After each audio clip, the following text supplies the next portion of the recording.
My senior year in high school, I had my first encounter with the value of mental strength training during the high school football season. I didn't know exactly what was happening at the time, but was fortunate to discover it some 5 years later. Hello, I'm Dr. J. Roundy, and I would like to share a story with you with the hope that it might be helpful for you.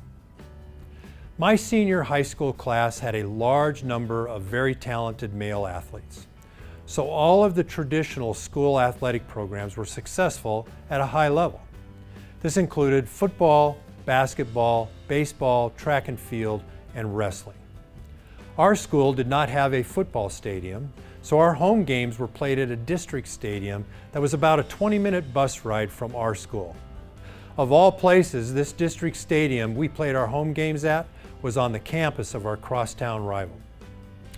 I was fortunate enough to be a regular starter on varsity football for multiple years.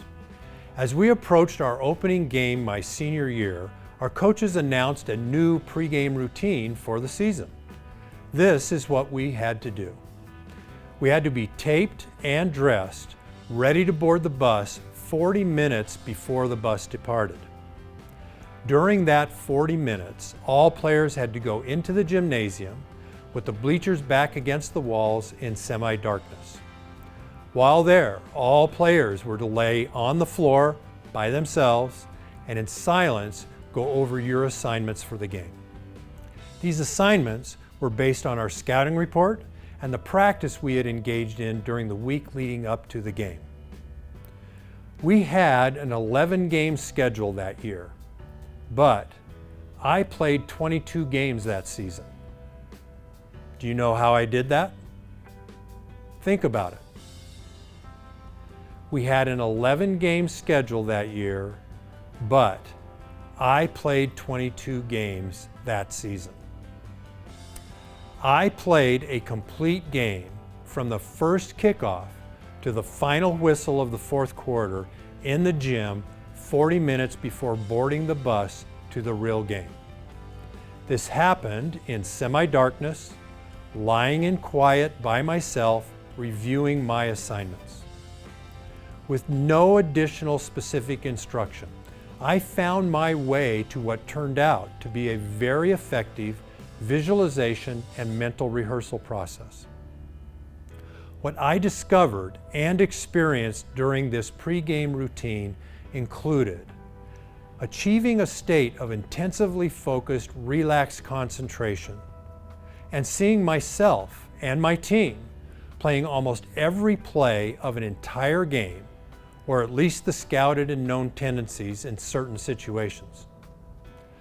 I didn't know exactly what I was doing, but I knew during that very first game that something was going on related to that time in the gym.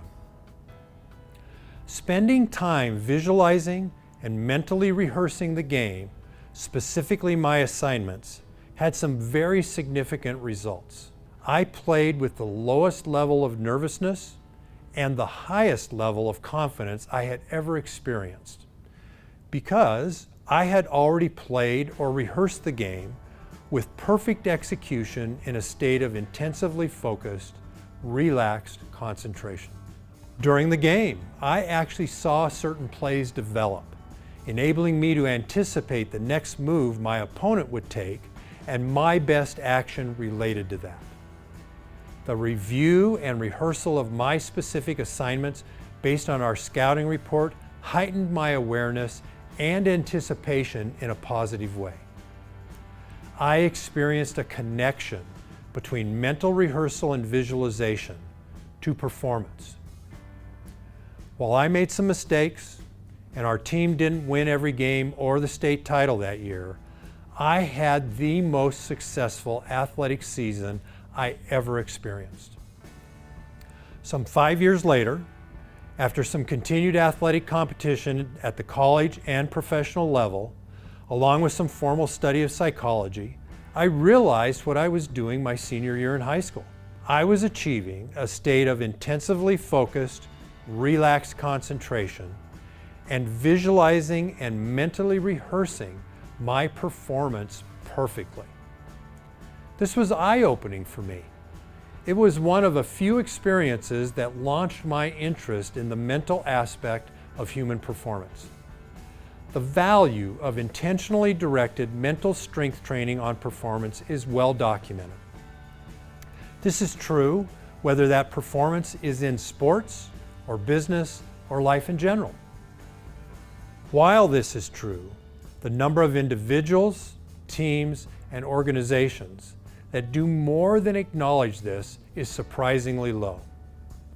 Once anyone experiences the real value of that connection, they will want to learn and practice mental strength training. I trust that this will jumpstart or further accelerate your own pursuit of mental strength training that directly improves your performance. Thank you.